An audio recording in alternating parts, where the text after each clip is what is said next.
ओम शांति। आज प्यारे मीठे भगवान की अव्यक्त मीठे मुरली मंथन की डेट है 14 मार्च 2021। तो चलिए मीठे मीठे बाबा से हम मीठी मीठी वाणी सुनते हैं। भगवान हमें क्या सुना रहे हैं और ये अव्यक्त वाणी क्यों कहते हैं? अव्यक्त माना जो चीज दिखाई न दे। तो आत्मा अव्यक्त है तो परमात्मा भी तो अव्यक्त है ना, क्योंकि वो भी तो एक आत्मा है, लेकिन उनके आगे परम लगा हुआ है, सुप्रीम लगा हुआ है। इसे that's why we called him supreme soul and we are simple soul. तो सिंपल सोल जब सुप्रीम सोल से कनेक्ट होगा, हाँ, चार्ज बैटरी से, तो डिस्चार्ज बैटरी की चार्जिंग बढ़ेगी कि नहीं बढ़ेगी? तो बस इस ज्ञान से हमें कनेक्ट रहना है। मतलब जब भी हम चार्जिंग करते हैं, चार्जर से कनेक्ट होते हैं पावर पॉइंट से, तो पूरा कट टू कट कनेक्ट रहे, तभी तो बैटरी का कांटा बढ़ता है ना। तो बस वही करना है, कुछ भी मेहनत नहीं करनी, कुछ नहीं करना है, बस इस मुरली से जुड़े रहिए। भगवान की नज़र आप पर पड़ती रहेगी, उनकी छत्र छाया कि आप नीचे रहोगे। कितनी बड़ी बात है ना। और सभी आत्माओं के अनुभव भी है कि किस तरह से जो भी भगवान से जुड़ रहे हैं उनकी हर शुभकामनाएं पूरी हो रही है। सबसे पहले तो मन का रोग, मन के बाद तन का रोग, उसके बाद धन की भी व्यवस्था हो जाती है, क्योंकि मन और तन जहाँ एकाग्र हो गया, 100% कंसंट्रेट हो गया, शुभ भावना में आ गया, शुद्ध संकल्पों में आ गया, तो ज्ञान धन के साथ साथ स्थूल धन से भी हम माला माल हो जाते हैं। तो ये है ईश्वर से निकटता का प्रमाण। तो चलिए भगवान आज हमें कौन सा टाइटल दे रहे हैं? तो भगवान बता रहे हैं साइलेंस पावर जमा करने का साधन, अंतर्मुखी और एकांतवासी स्थिति। बाबा ने इस पर बहुत प्यारी मुरली चलाई है। इसको अच्छी रीति समझना होगा कि अंतर्मुखी और एकांतवासी क्या है। चलिए बाबा हमें क्या सुना रहे हैं। तो आज सर्वशक्तिवान बाप दादा अपनी शक्ति सेना को देख रहे हैं। यह रूहानी शक्ति सेना विचित्र सेना है। नाम रूहानी सेना है, लेकिन विशेष साइलेंस की शक्ति है, शांति देने वाली अहिंसक सेना है। देखा बाबा ने क्या नाम दिया अपने सेनानियों का, अहिंसक सेना। तो किससे हमारी लड़ाई चल रही है?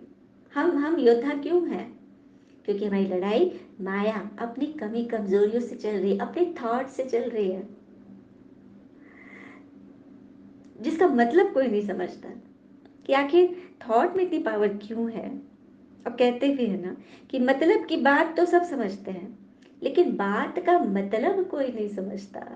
तो परमात्मा यहाँ क्या बताना चाह रहे हैं, उनका मतलब क्या है, हम उन्हीं से सुनते हैं। तो बाबा कह रहे हैं कि यह शांति की शक्ति इस रूहानी सेना की विशेष शस्त्र है सभी शस्त्रधारी, लेकिन नंबरवार है। अब देखो सेना है, हम योद्धा हैं, तो योद्धा बिना शस्त्र के तो युद्ध में जाएगा नहीं। तो हमारे हमारे शस्त्र क्या है? शांति की शक्ति सारे विश्व को अशांत से शांत बनाने वाली है ना। सिर्फ मनुष्य आत्मा को, लेकिन प्रकृति को भी परिवर्तन करने वाली। बाबा कह रहे सिर्फ मनुष्य की आत्मा को शांत नहीं कर रहे, शांति नहीं प्रदान कर रहे, बल्कि अब प्रकृति को भी परिवर्तित कर रहे हैं, शांत कर रहे हैं। शांति की शक्ति को अभी और भी गुह्य रूप से जानने और अनुभव करने का है। जितना ही शक्ति में शक्तिशाली बनेंगे, उतना ही शांति की शक्ति का महत्व, महानता का अनुभव ज्यादा करते जाएंगे। अभी वाणी की शक्ति से सेवा के साधनों की शक्ति अनुभव कर रहे हो, और इस अनुभव द्वारा सफलता भी प्राप्त कर रहे हो। वाणी की शक्ति अर्थात आप किसी को भी ज्ञान सुना रहे हो, समझा रहे हो, तो उससे आप शक्ति का महत्व पता चल रहा है ना, औरों को महानता का अनुभव करा रहे हो। तो अभी वाणी की शक्ति से सेवा के साधनों की शक्ति अनुभव कर रहे हो, इस अनुभव द्वारा सफलता मिल रही है। लेकिन वाणी की शक्ति व स्थूल सेवा के साधनों से ज्यादा साइलेंस की शक्ति अति श्रेष्ठ है। आई बात समझ में? वाणी की शक्ति, आप वक्ता हो, आप बोलते हो, अच्छा आप समझाते भी हो, लेकिन वाणी से ज्यादा मार्क्स किस शक्ति में है? तो साइलेंस की शक्ति में, मन की शक्ति में। क्योंकि देखो वाणी से हम सामने वाले तक भी सुना सकते हैं या फिर फोन से बात करेंगे, लेकिन मन से तो हम इस दुनिया से उस दुनिया चले जाते हैं, परम धाम चले जाते हैं, विदेश में कहीं घुमाते हैं, जो आत्मा शरीर छोड़ चुकी है उस तक पहुंच जाते हैं। मतलब मन की जो ट्रैवल वाली स्पीड है वो वाणी से कई कई कई गुना ज़्यादा है, तो मार्क्स भी उसे ज़्यादा है। साइलेंस की शक्ति के साधन भी श्रेष्ठ है। जैसे वाणी की सेवा के साधन चित्र, प्रोजेक्टर व वीडियो आदि बनाते हो ना, ऐसे शांति की शक्ति के साधन है शुभ संकल्प, शुभ भावना और नैनों की भाषा। कितनी सुंदर रीति बाबा ने क्लियर किया ना। जैसे वाणी की सेवा के लिए हम क्या यूज करते हैं? प्रोजेक्टर यूज करते, वीडियो यूज करते, माइक यूज करते। हाँ, तो शांति की शक्ति के लिए क्या करेंगे? मन की शक्ति के लिए तो शुभ संकल्प रखना है, शुभ भावना, और हमारे नैनों में रूहानियत की झलक हो, पवित्रता की झलक हो। जैसे मुख की भाषा द्वारा पिता का व रचना का परिचय देते हो ना, ऐसे साइलेंट की शक्ति के आधार पर नैनों की भाषा से, नैनों द्वारा भगवान का अनुभव करा सकते हो। देखा, आपके नैन से आत्माओं को ईश्वर का साक्षात्कार हो। आपको लगेगा, आपको देख के सबको लगे कि नहीं, कि जो कहते हैं ये ईश्वरीय महावाक्य है, कि कोई साधारण लोग नहीं है, ये तो अल्लाह लोग हैं। कितनी बड़ी बात है, मतलब खुदा के बंदे हैं, भगवान के बच्चे हैं।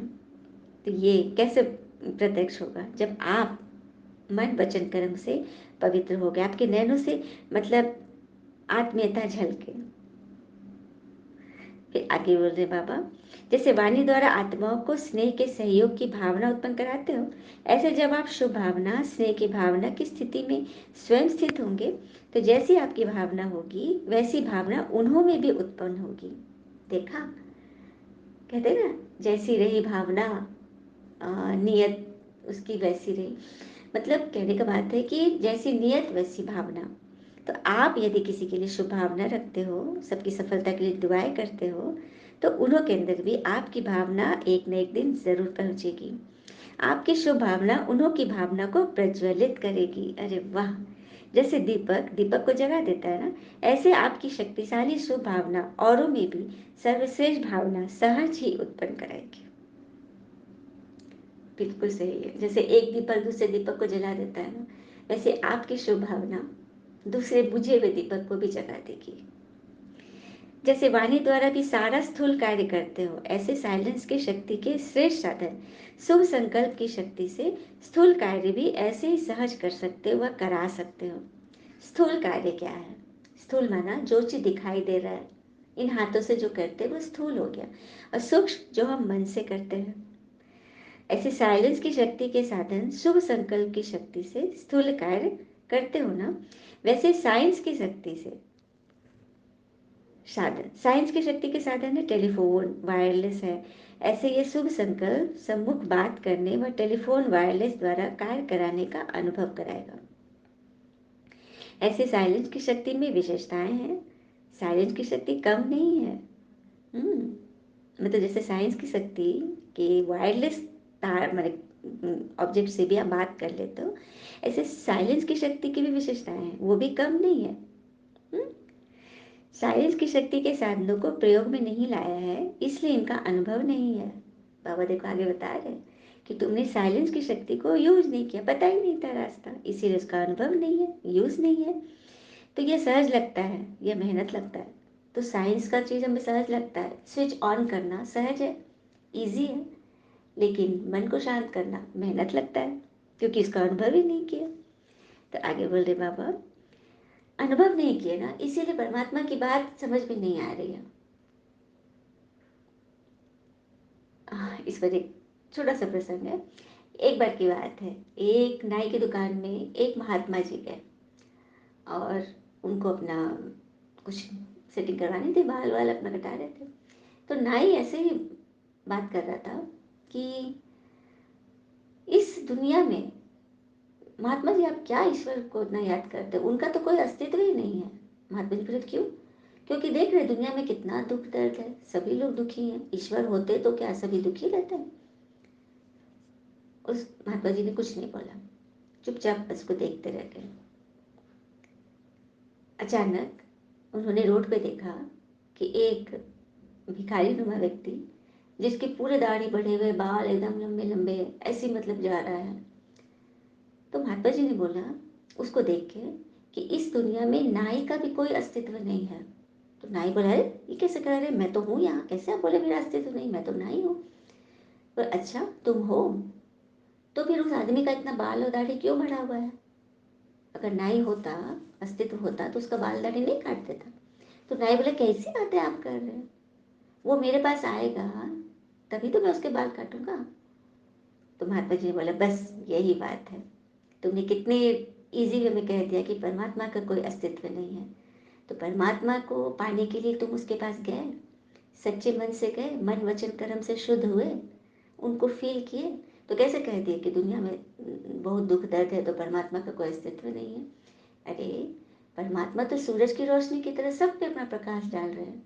अब कोई उनके विचारों से सहमत नहीं, उनकी श्रीमत पे नहीं चल रहा है, अपने मनमत से चल रहे हैं, ईश्वर में विश्वास ही नहीं है, सच्चे कर्म नहीं कर रहे हैं, तो वो दुख भोग रहे हैं। परमात्मा दुख थोड़ी देता है, वो हमारे विचार है, हमारे कर्म है जो हमें दुख की ओर ले जाता है। तो नाई ने गर्दन झुका दिया, वो समझ गया कि आज मेरी आंखें खुल गई। तो देखा, यह है साइलेंस की शक्ति। साइलेंस, जितना जितना हम शांति में जाएंगे ना, तो हमारे हमारे अंदर दिव्यता आएगी और हमारी कर्म जो है वो सत्कर्म होने लगेंगे। आगे बाबा समझा रहे हैं, जैसे वाणी कार्य को सफल नहीं कर सकती, वहाँ साइलेंस की शक्ति का साधन शुभ संकल्प, शुभ भावना कार्य करता है। बहुत सुंदर। मतलब जहाँ भी आप वाणी से सेवा नहीं कर सकते हो। कई जगह बड़े बड़े लोग हैं जो आपको मतलब नहीं समझ सकते, आपकी बात नहीं सुन पा रहे हैं, उन लोगों को अपना घमंड है अपने दान पुण्य का, भक्ति का। तो वहाँ पे आप क्या करो, मन से साइलेंस की शक्ति का प्रयोग करो, इट विल वर्क। तो इसके लिए अंतर्मुखता और एकांतवासी बनने की आवश्यकता है। बाबा है ना पॉइंट पर, अंतर्मुखता और एकांतवासी। बाहर मुक्ता में आना इजी है, लेकिन अंतर्मुखी का अभ्यास अभी समय प्रमाण बहुत चाहिए। कई बच्चे कहते हैं एकांतवासी बनने का समय नहीं मिलता, अंतर्मुखी स्थिति का अनुभव करने का भी समय नहीं मिलता, क्योंकि सेवा की प्रवृत्ति, वाणी के शक्ति की प्रवृत्ति बहुत बढ़ गई है। लेकिन इसके लिए कोई इकट्ठा आधा व 1 घंटा निकालने की आवश्यकता नहीं है। सेवा की प्रवृत्ति में रहते भी बीच बीच में इतना समय मिल सकता है जो एकांतवासी बनने का अनुभव करो।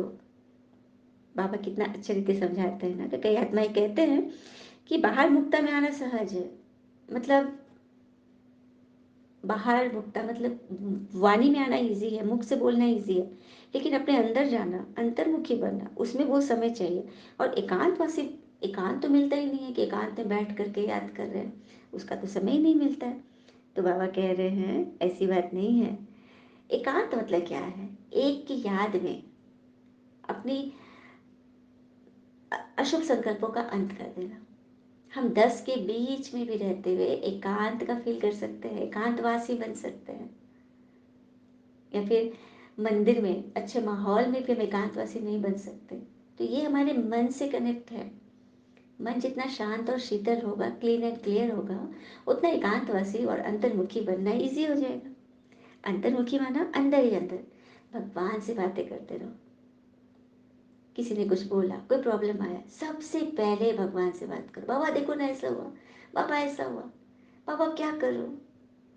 बाबा टच करेगा कि हमें किसके पास जाना चाहिए जहाँ से हमें सफलता मिलेगी, जो हमारे प्रॉब्लम्स का सॉल्यूशन देगा। तो पहले कहाँ जाना है, ईश्वर के पास। एकांतवासी अर्थात कोई भी एक शक्तिशाली स्थिति में स्थित होना, चाहे बीज रूप स्थिति में स्थित हो जाओ, चाहे लाइट हाउस माइट हाउस स्थिति में स्थित हो जाओ, अर्थात विश्व को लाइट माइट देने वाले इस अनुभूति में स्थित हो जाओ। तो कैसे हम एकांतवासी बनेंगे, 10 के बीच में हम एकांत में कैसे रहेंगे? तो बीज रूप स्थिति में स्थित हो जाओ, मतलब अपनी आत्मा को ध्यान करो कि मैं एक आत्मा हूँ और इन आत्माओं से बात कर रहा हूँ। ये सभी आत्माएं हैं, सभी प्यारे हैं, परमात्मा के बच्चे हैं। लाइट हाउस माइट हाउस की स्थिति में रहो। आप फील करो कि परमात्मा की लाइट आप पे पड़ रही है और आपसे होकर इन सभी आत्माओं में जा रही है और सबका कल्याण हो रहा है। हर एक की शुभकामनाएं मनोकामनाएं पूर्ण हो रही है। तो चाहे फरिश्तेपन की स्थिति द्वारा औरों को भी अव्यक्त स्थिति का अनुभव कराओ। 1 सेकेंड व 1 मिनट अगर इस स्थिति में एकाग्र हो स्थिति को स्थित हो जाओ, तो यह 1 मिनट की स्थिति स्वयं आपको और औरों को भी बहुत लाभ दे सकती है। तो चलिए 1 मिनट के लिए हम योग का प्रयोग करते हैं। कई आत्माएं पूछ भी रही थी कि दीदी योग कैसे करते हैं। तो चलिए शांत हो जाइए, अपने शरीर को एकदम ढीला छोड़ दीजिए और अपनी मन बुद्धि को दोनों भौं के बीच एकाग्र कीजिए। जहाँ पे आप बिंदी लगाते हैं ना, फील कीजिए मेरी आत्मा दोनों भौं के बीच विराजमान है। मेरी आत्मा चम चम चमक रही है। मैं आत्मा परमात्मा का आह्वान कर रही हूँ। बाबा, भोले बाबा, जैसे ही हम दिल से मेरा बाबा कहते हैं, बाबा को हमारा सिग्नल पहुंच जाता है और हम परमात्मा छत्र छाया के नीचे आ जाते हैं, क्योंकि बाबा तो सेकंड में पहुंच जाते हैं। मेरे इस कमरे की छत पे, सीलिंग में बाबा पंखे के जैसे मुझ पर अपनी प्रकाश की किरण डाल रहे हैं। मैं आत्मा बीज रूप आत्मिक स्वरूप में टिक गई हूँ।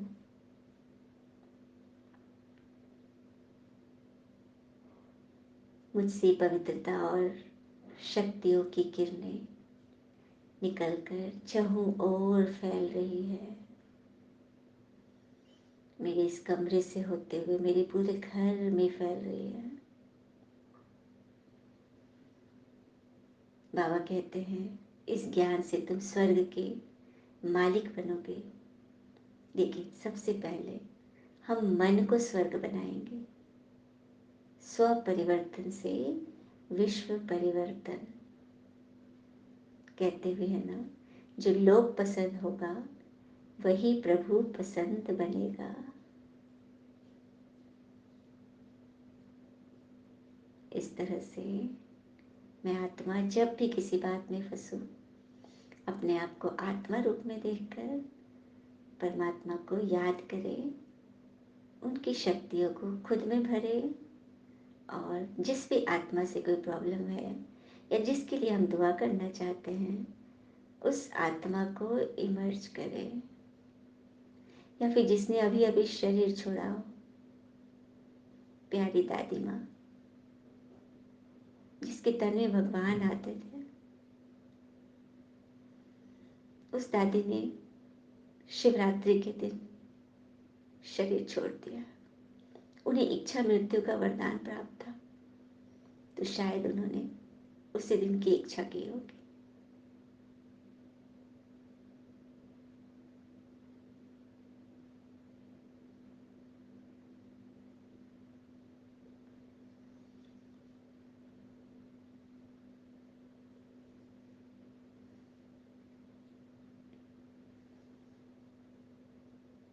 योग की अवस्था में मन एकदम शांत शीतल हो जाता है, शक्तियों से भरपूर हो जाता है। योग के समक्ष आयु की कोई गिनती नहीं है। चाहे आप किस भी आयु के हों, आप सुपर एनर्जेटिक रहोगे। ये दादियाँ हमारे लिए उदाहरण देकर गई हैं। Simple living to be a sample in the front of world.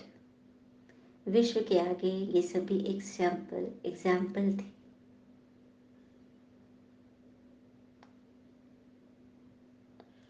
इस तरह से हम 1 मिनट में ये प्रैक्टिस करेंगे तो बन गए ना, भी एकांतवासी हो गए ना। कोई मेहनत लगा क्या? बिल्कुल नहीं, बस इसकी प्रैक्टिस ज़रूरत है।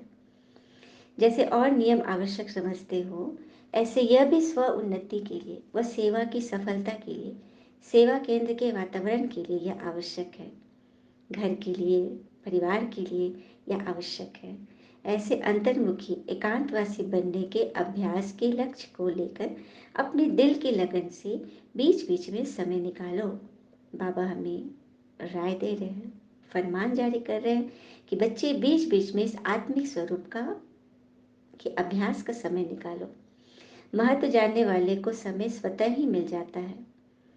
मतलब जब महत्व जान जाएंगे ना योग का क्या महत्व है, तो अपने आप आत्मा को खींच होगी योग करने की, परमात्मा से मिलन बनाने की।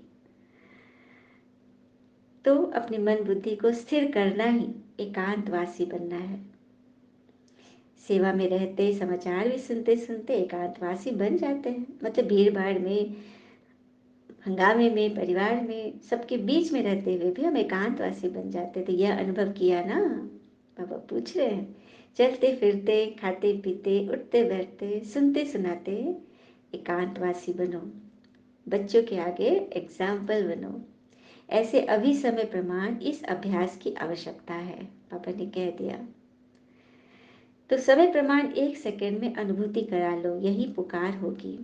सुनने सुनाने से थक गए होगे तो साइलेंस की शक्ति के साधनों द्वारा नजर से निहाल करो। बाबा कह रहे वाणी की सेवा तो खूब की तुमने, सुनना भी सुनाया भी बहुत हुआ। अब साइलेंस की शक्ति से नैनों से सबको निहाल करो, दृष्टि से निहाल, 1 सेकंड में कमाल होगा। शुभ भावना से बाबा की तरफ स्नेह की भावना उत्पन्न करा लोगे। ऐसे उन आत्माओं को शांति की शक्ति से संतुष्ट करो।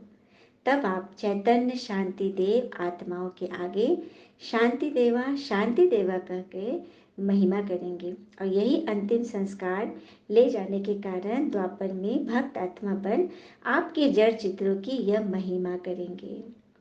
देखा, बाबा बार बार हमें कहते हैं ना कि यह संस्था ही है मनुष्य से देवता बनाने की।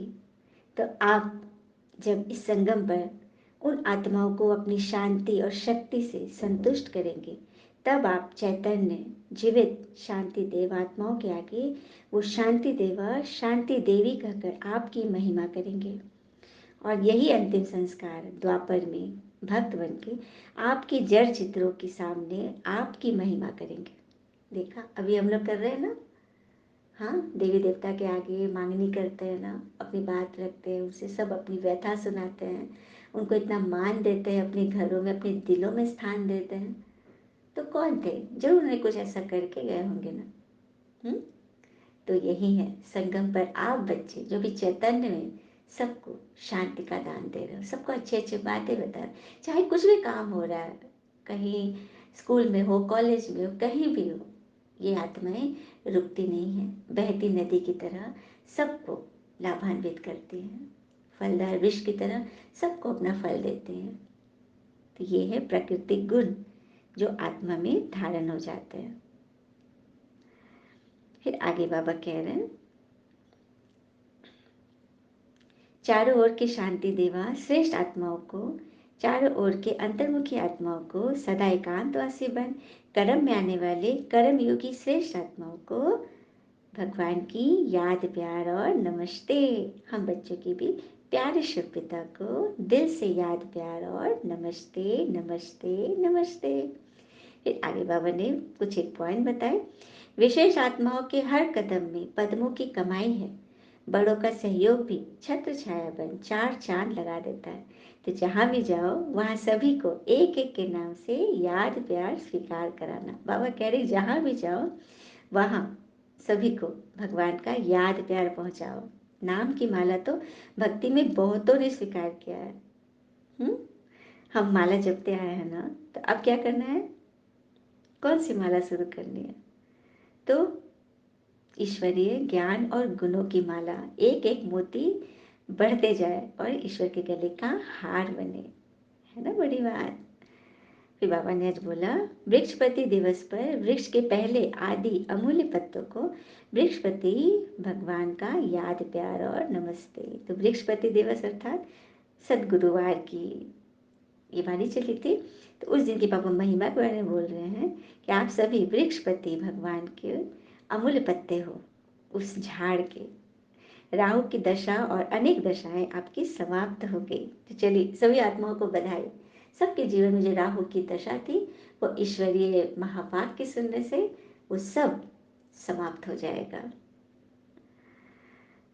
फिर बाबा ने वरदान दिया, पावरफुल ब्रेक द्वारा वरदानी रूप से सेवा करने वाले लाइट माइट हाउस भव। पावरफुल ब्रेक द्वारा वरदानी रूप से सेवा करने वाले लाइट माइट हाउस भव। जैसे वरदानी रूप से सेवा करने के लिए पहले स्वयं में शुद्ध संकल्प चाहिए तथा अन्य संकल्पों को सेकंड में कंट्रोल करने का विशेष अभ्यास चाहिए। सारा दिन शुद्ध संकल्पों के सागर में लहराते रहो और जिस समय चाहे शुद्ध संकल्पों के सागर के तले में जाकर साइलेंट स्वरूप को पाओ।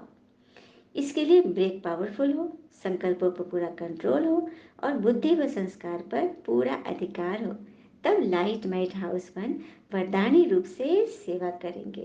बाबा बोल रहे हैं बुद्धि पर पूरी रीति कंट्रोलिंग होनी चाहिए। तो कैसे होगी? हाँ, क्योंकि कहते हैं ना कि सबके दिलों का एहसास अलग होता है। इस दुनिया में सबका व्यवहार भी अलग होता है। आंखें तो फिर भी एक जैसी होती है, पर सबके देखने का अंदाज अलग होता है। हुँ? सब अपने अपने विचारों से चलते हैं ना। और ये भी कहते हैं ना कि मनुष्य के पास सबसे बड़ी पूंजी उसके अच्छे विचार हैं, क्योंकि धन और बल किसी को भी गलत राह पर ले जा सकते हैं, किंतु अच्छे विचार सदैव अच्छे कार्यों के लिए हमें प्रेरित करते हैं। तो यहाँ अच्छे विचार के लिए पूरा स्टॉक लिए भगवान हमें पावरफुल ब्रेक और वरदानी रूप से सेवा करने वाले लाइट हाउस माइट हाउस बना रहे हैं। तो उसके लिए ब्रेक पावरफुल चाहिए। जैसे आजकल की नई गाड़ी में पावरफुल ब्रेक होता है ना, सेकेंड में रुक जाती है गाड़ी। उस तरह से हमारे माइंड सेट में ब्रेक जो हो वो पावरफुल हो। वह संकल्प आया, किसी ने कुछ बोला, मन फंस रहा है, तुरंत ब्रेक लगा दो, स्टॉप, और आगे बढ़ जाओ। स्लोगन, संकल्प समय और बोल की इकोनॉमी करो तो बाबा की मदद को कैच कर सकेंगे। इकोनॉमी, कई आत्माएं धन वन की बहुत बचत करती है, आय व्यय बहुत अच्छी रीति संभाल के चलती हैं। तो संकल्प समय और बोल, ये तो स्थूल हो गई धन की संभाल करना। सूक्ष्म में क्या संभाल करेंगे? अपने संकल्पों की, अपने थॉट्स की, समय की और बोल की। तभी हम बाबा की मदद को कैच कर सकेंगे। हमारी फ्रीक्वेंसी तभी परमात्म फ्रीक्वेंसी से मैच करेगी और फिर हम क्या करेंगे? खुशियाँ बांटेंगे, खुशी में रहेंगे और खुशी का स्वराज लाएंगे, स्वर्ग लाएंगे, है ना? अच्छा, ओम शांति। शुक्र मीठे बाबा। वो बाबा के प्यारे प्यारे बच्चे। बाबा आज आपने बहुत लंबी वाणी चलाई है, लेकिन प्यारी वाणी है जिससे सबका भला होगा। ओम शांति।